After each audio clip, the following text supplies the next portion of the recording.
In the beginning, there is the jungle. I've always been between a cross and a sword, leading lost youths.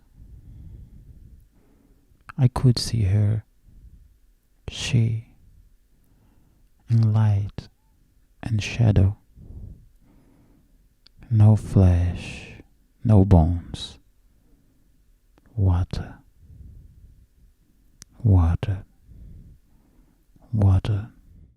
Kò séégún tí ó forí balẹ̀ séégún, ọba di méjì, kò sóòṣà tí ó forí balẹ̀ fòòṣà o. Eégún ọjà Àkàndé ò ní forí balẹ̀ fẹ́nìkan ọkọ bí. I'm Abdulkareem Baba-Aminu. I'm an illustrator, a writer, and editor based in Abuja in Nigeria. My first encounter with Yoruba deities was when I was very young, maybe 9 or 10 years old, when I was rummaging through my big sister's huge pile of books and stumbled on a Brazilian book about Shango and the rest. Now, I had been a reader of the Thor comics from Marvel, and I had still heard about Shango in bits and pieces, but this book pushed me to create a superhero called, Shango, with an H. I drew several comic books during class, featuring my new character, which I was so proud of, and it was a huge hit with my classmates. After secondary school came university, and while superhero comics remained a thing for me, actually drawing complete stories took a backseat to an almost 2 decades long career in journalism. Then fast forward to one morning, over a lovely cup of coffee in Abuja, as Frederica excitedly told me about the upcoming book, Who's Who in the Yoruba Pantheon. Sharing her enthusiasm, I suggested an artist maybe doing illustrations to lead each chapter. And I noticed she kept quiet and was looking at me strangely.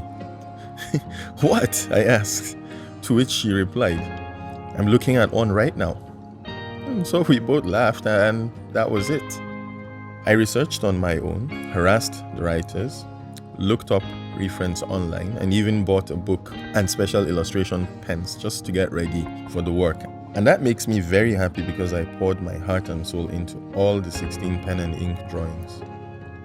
I particularly enjoyed illustrating Shango and Oya, my 2 favorite Òrìṣà, who happened to be an item.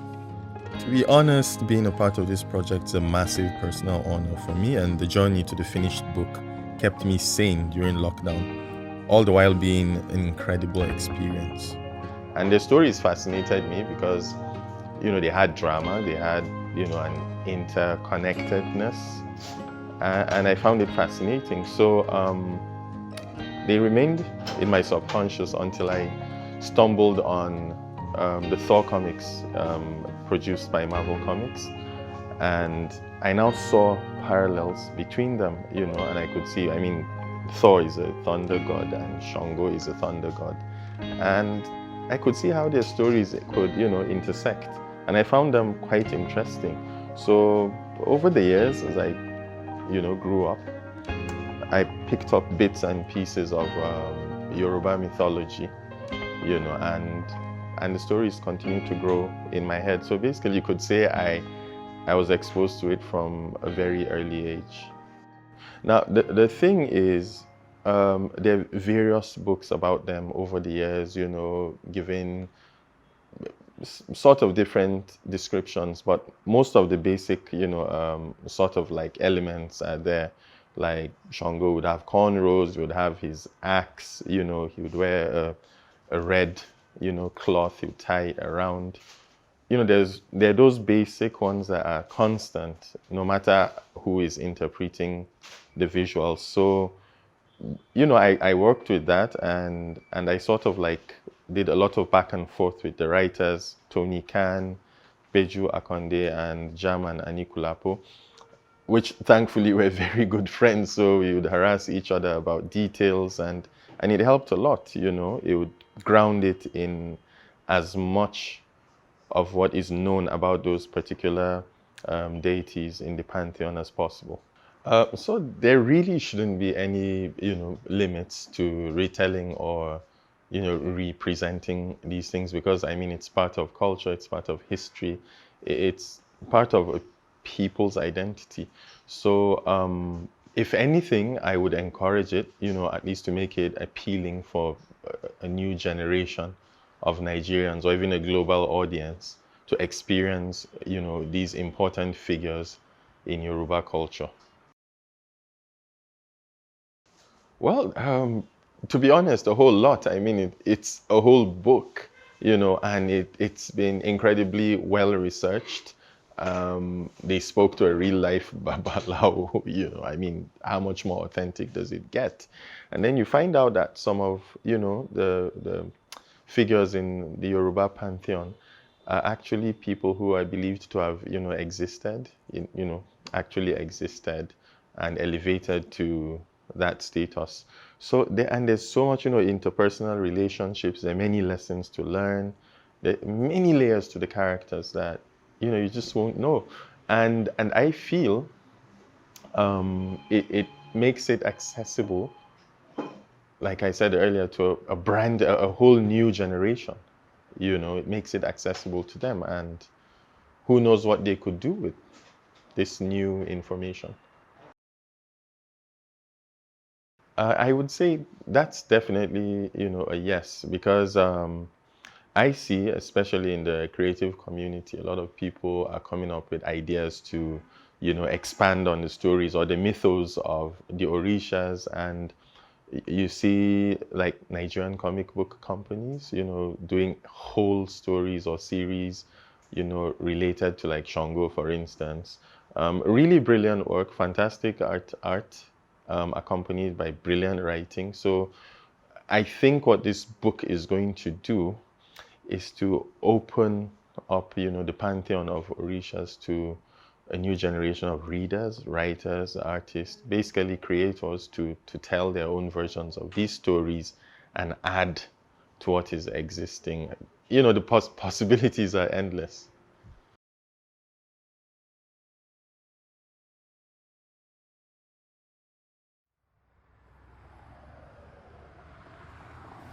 I was born and raised in inner city London.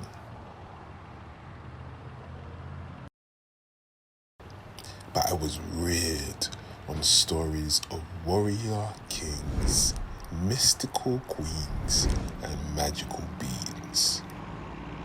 In my concrete jungle, these tales from my homeland transported me to another reality.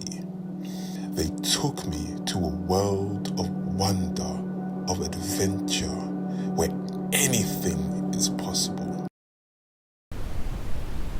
But on TV, all I ever saw were caricatures, depictions of traditional African religions as evil, backwards, and demonic.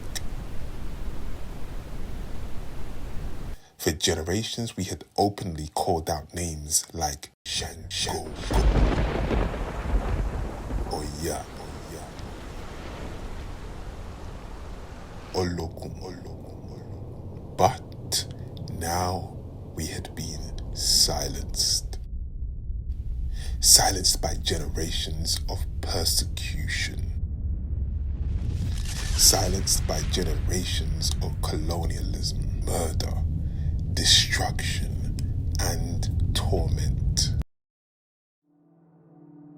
But we were never truly silent, for the ancestors always speak through us.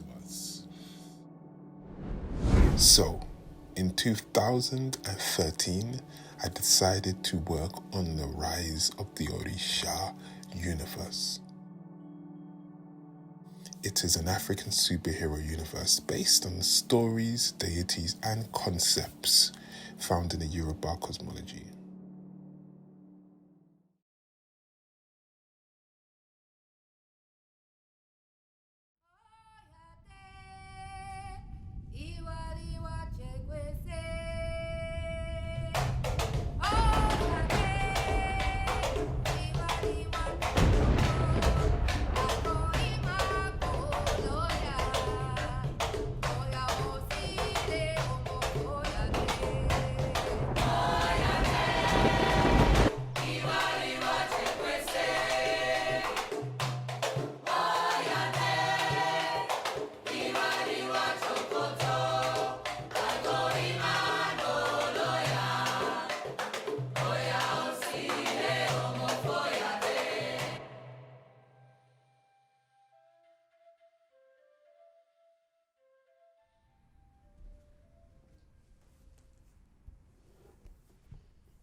Oya, goddess of change, lady of the tempest.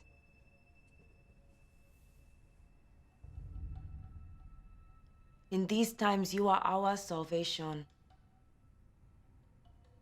When injustice consumes, Oya's water quells. Mount me, join with me. The key needs you. Mother Oya, I need you.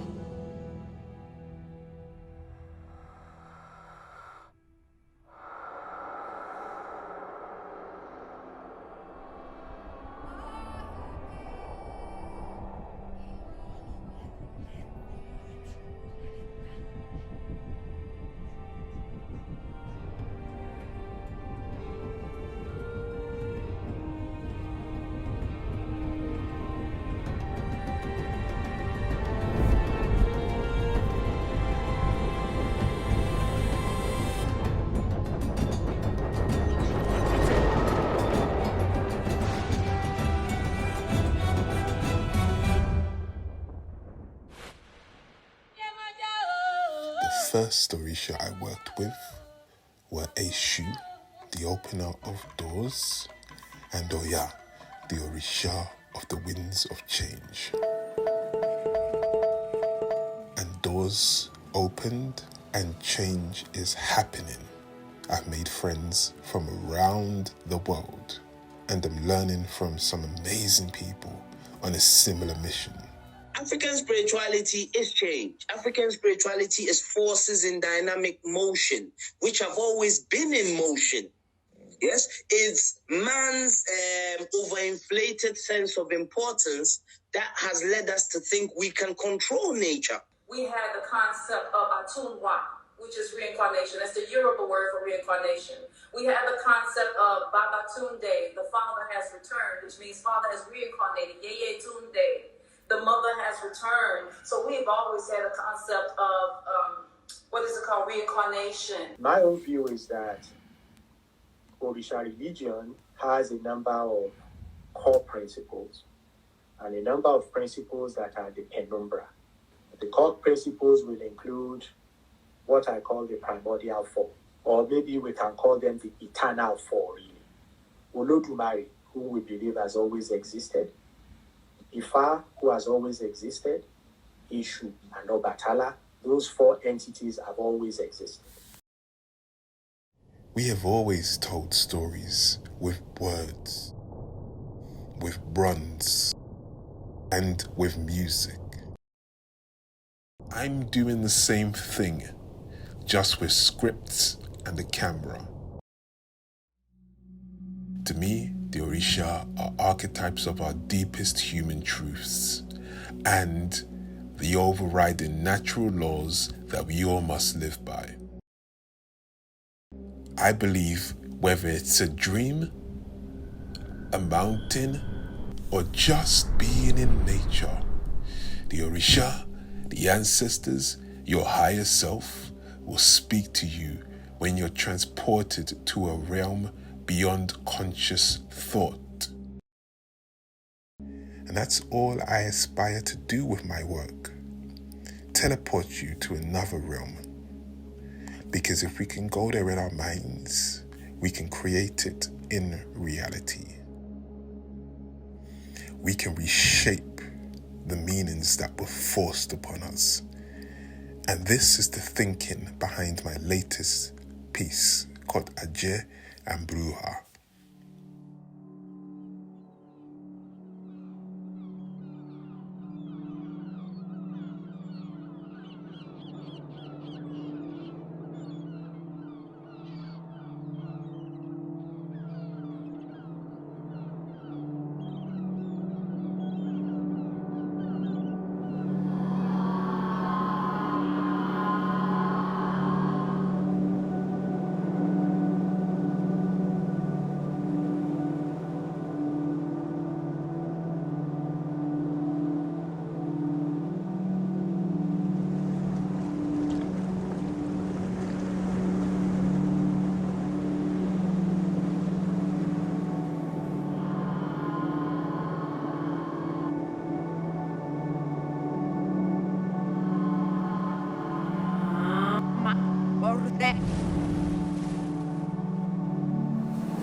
Ina Osinubi.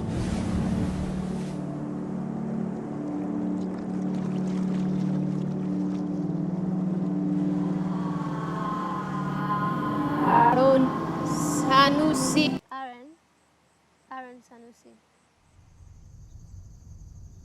When I started this journey, I had no idea where it would take me or how I would grow with it. And I have no idea where it's going to take me in the future. But I know I am in safe hands.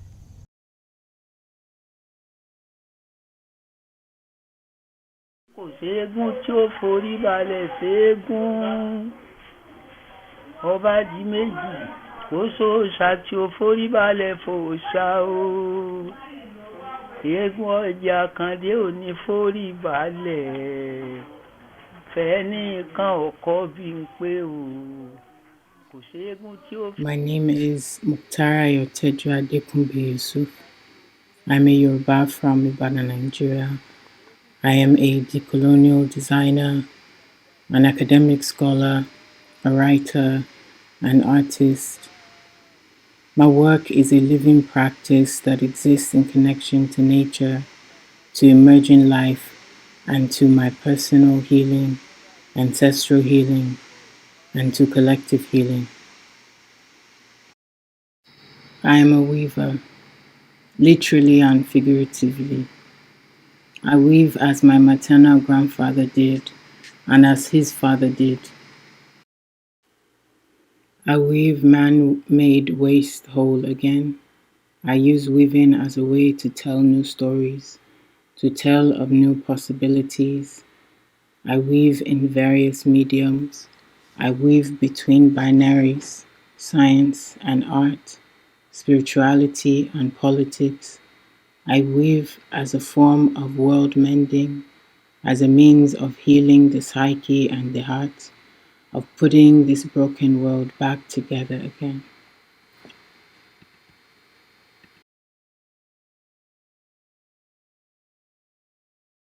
And in my weaving, Yorùbá spirituality, Yorùbá cosmology is the materiality, the fiber, the thread. Yorùbá indigenous knowledge is what brings all my work together. It is the root of me weaving from an ecological perspective as my ancestors did. Yorùbá wisdom is the lens through which I've filtered all the wisdom I encounter. It has brought me to center land in my work, to center nature and soil, because for us as Yorùbá people, land is central, not just in its potency as a source of spiritual understanding, but as what ties us together, what gives us our collective commons as Yorùbá people. Exploring remembrance, grieving, making things whole through the land, through relationships with land is how I make space for healing as a Yorùbá person, and is how I make sense of our collective losses as Yorùbá people.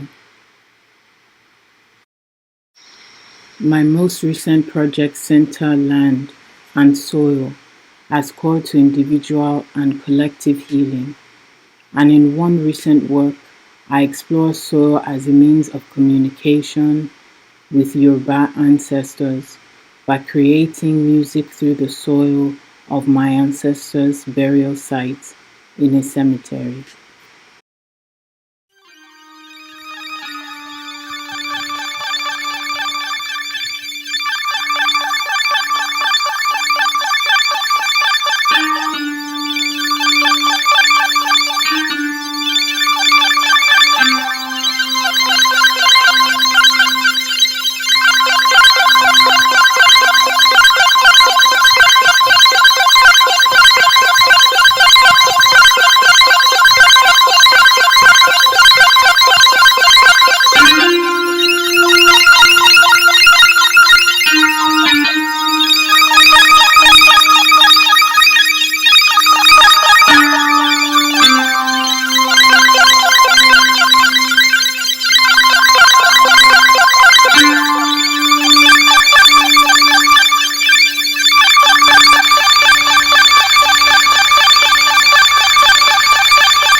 through various colonial projects, including late capitalism, that has sought to make Yoruba people anti-relational and individualistic. The commons that uphold our veneration and connection with the Orishas in Yoruba land have been devastated. The future I wish to see for us is one in which we move away from representative ways of engaging Yoruba culture, Orishas, and Ifa. It is a future in which we move away from the false depoliticization of the Yoruba cosmos, a future in which we understand that our cosmos and the caustic reality of post-colonialism cannot coexist. It is a reality in which we understand that embracing our indigenous wisdom and knowledge systems as Yoruba people is and must include a refusal of the worlds that have been forced upon us, a questioning of the way we assess value, and an expansion of our sense of possibility. Our healed future as Yoruba people is contingent on us having spaces to heal together, away from the presence of whiteness. I believe that we will heal best once we surrender the desire to be validated by the very people, philosophies, and relentless hierarchies of value that led to the erasure of our commons. I believe our healed future as Yoruba people is one where we have dispelled the myth of universality, a future in which we live by Yoruba principles of plurality, that we understand the Yoruba cosmos as one of many pluriverses, and as the pluriverse that has been given to us as Yoruba people to steward and become whole through. I wish for us as Yoruba people safety and trust amongst ourselves and opportunities to heal alongside each other. We deserve to know what it is like to experience transformative love from one another. We deserve to come home to ourselves, to know who we are once the burdens of oppression have relieved themselves of us, to create, embody, and bring forth worlds that would make our ancestors proud, and to realize dreams that they did not get to have.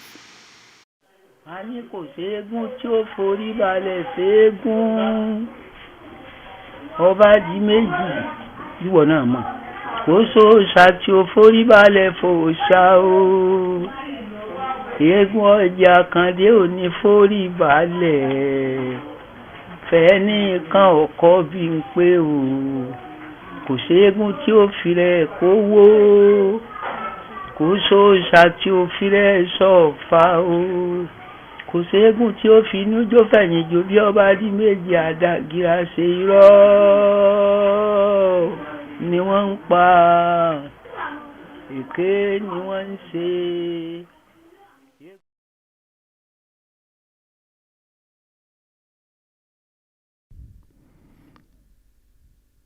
I discovered music as a child, not because I took piano lessons and participated in my school choir, simply because the sound around me has always fascinated me. I believe with certainty that sound is something infinite and that it connects us to immemorial lives. My background has always been an important spiritual education. I believe in angels and I believe in Osun.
My great admiration for Osun made me develop an installation for her, which I have entitled Osun on the Moon.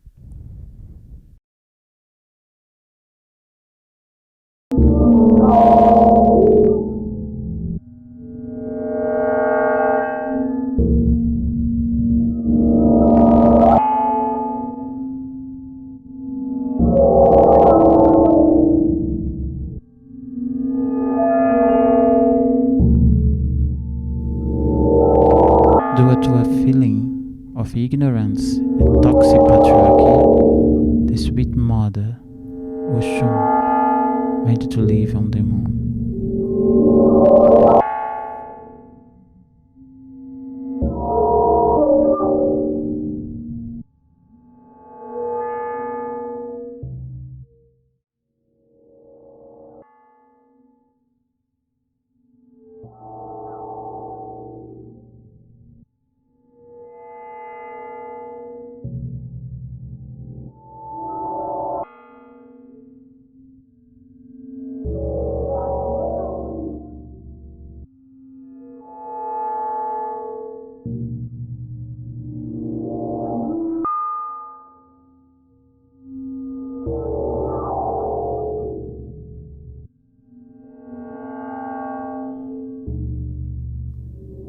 I believe that because of this, we are always looking at the totality with melancholy, regret, love, and hope.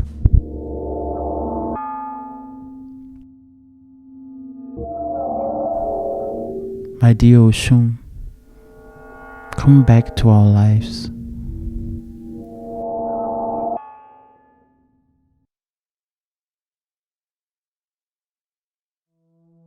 Always when I'm sad, she keeps me company and embraces me.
I've always learned that what is held in the Yorùbá culture remains a secret.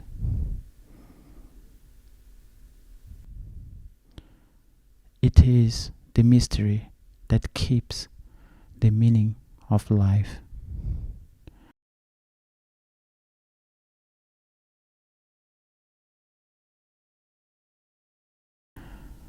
There is no reason for anything, because we are everything.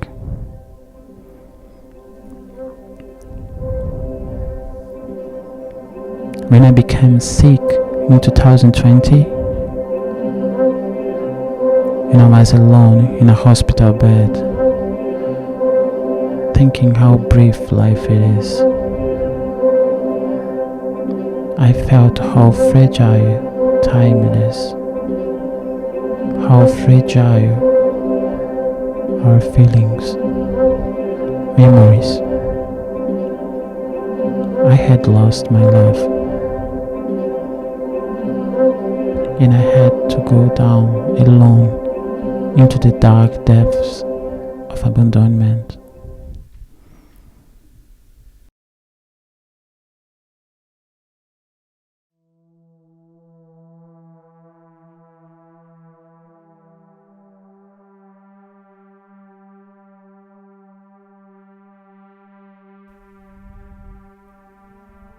But something was always there, a light, a blessing, and that light embraced me and it spread intensely.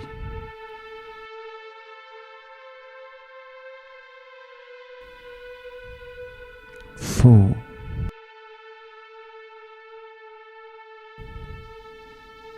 I'm happy with my poem. My poem.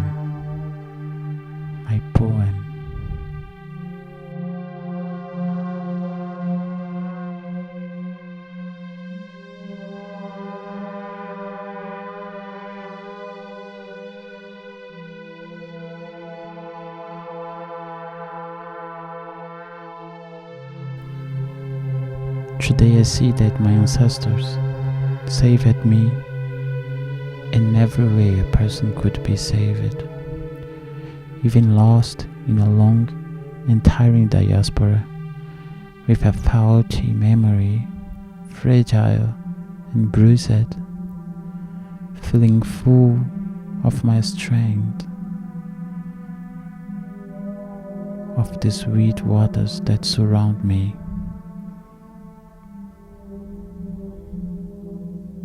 The bodies of Africa were never lost, but in the infinite search for secret knowledge in being what you are,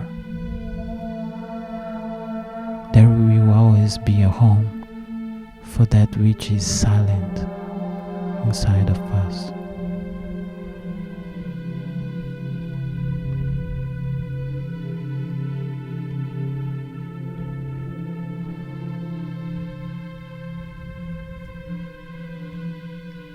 In the beginning, there is the jungle.